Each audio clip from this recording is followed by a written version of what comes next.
Welcome back to another episode of Norse Studies with Zakk. We're going over the culture of the Teutons. If you haven't watched any of my episodes, they're in 10-minute intervals. We're just reading this together.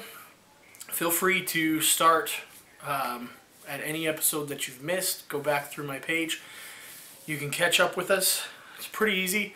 We're just going to go through this book together, kind of discern what Wilhelm Grönbeck is trying to say about Norse culture. If we would seriously realize what is strongest in men, we must feel through their daily life with all its inhibitions and restraints in little things. But once our eyes are opened to the unbroken chain of self-restraint and self-control that constitute the inner connection in the life of working human beings, we may find ourselves almost in fear of the power that sits innermost in ourselves and drives us according to its will. When one has worked through the spiritual remains of our forefathers, one must, I think, infallibly emerge with a constraining veneration for this Frith. The Northmen are ever telling of war and strife, quarrels and bickerings, dispute now over a kingdom, now an ox, now some piece of arrogance on the part of an individual, now a merciless combination of, page 20, accidents by the hand of fate, leading men into a chaos of strife. But we notice that even in the most violent turmoil of passion, all alike are ever amenable to one consideration. Every single happening stands in some relation to Frith.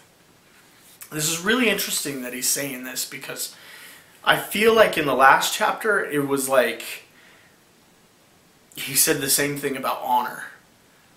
But I'm starting to get that, you know, in the last chapter when he was talking about you have to shed a Christian belief system in order to understand the Norse belief system, and that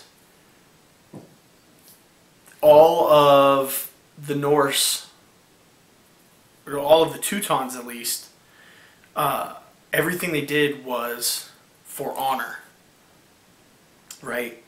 And so now he's saying that nothing they did was not in, it had a relation to Frith. Everything they did had a relation to Frith.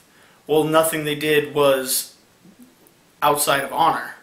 So I'm starting to gain the feeling that Frith and honor go hand in hand. If you break Frith, your honor's broken too.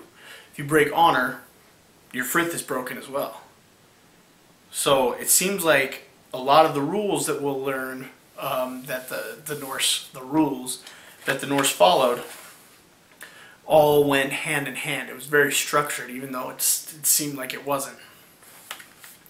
And behind every law, decree, there is perceptible a fear, a sacred dread of interfering with one particular thing, to wit, the ties of kinship.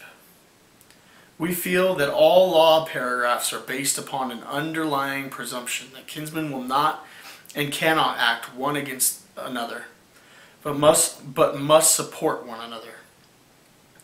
When the Church began to exercise its supervision in matters of legislation, it noticed first of all an essential failing in the ancient code, namely that it knew no provision for cases of killing between kinsmen. This crime therefore came within the clerical jurisdiction. The Church determined its penal code, just as it provided terms for the crime by adaptation of words from the Latin vocabulary.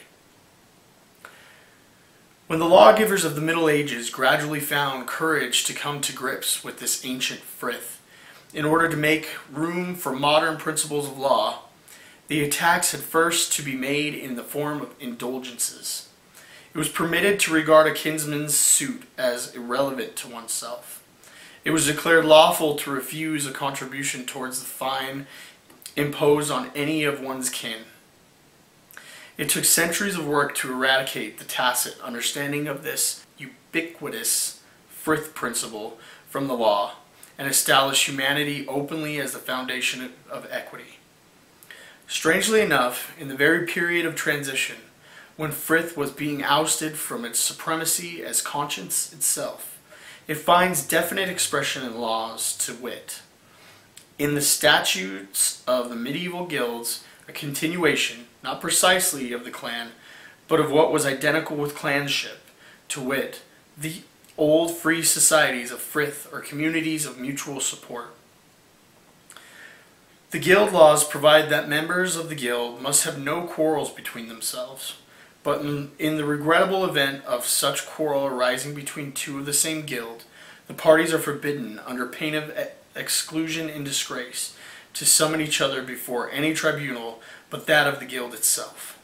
Not even in a foreign country may any member of a guild bring suit against fellow member before a magistrate or court.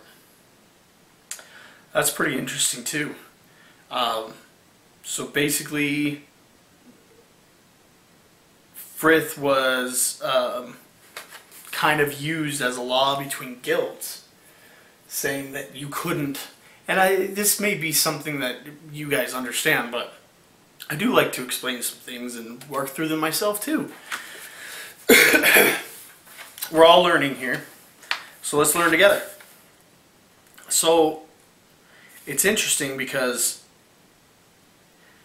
these guild members weren't allowed to be in guilds if they brought suit against another guild member outside of the guild, which is pretty interesting because they're taking the law into their own hands,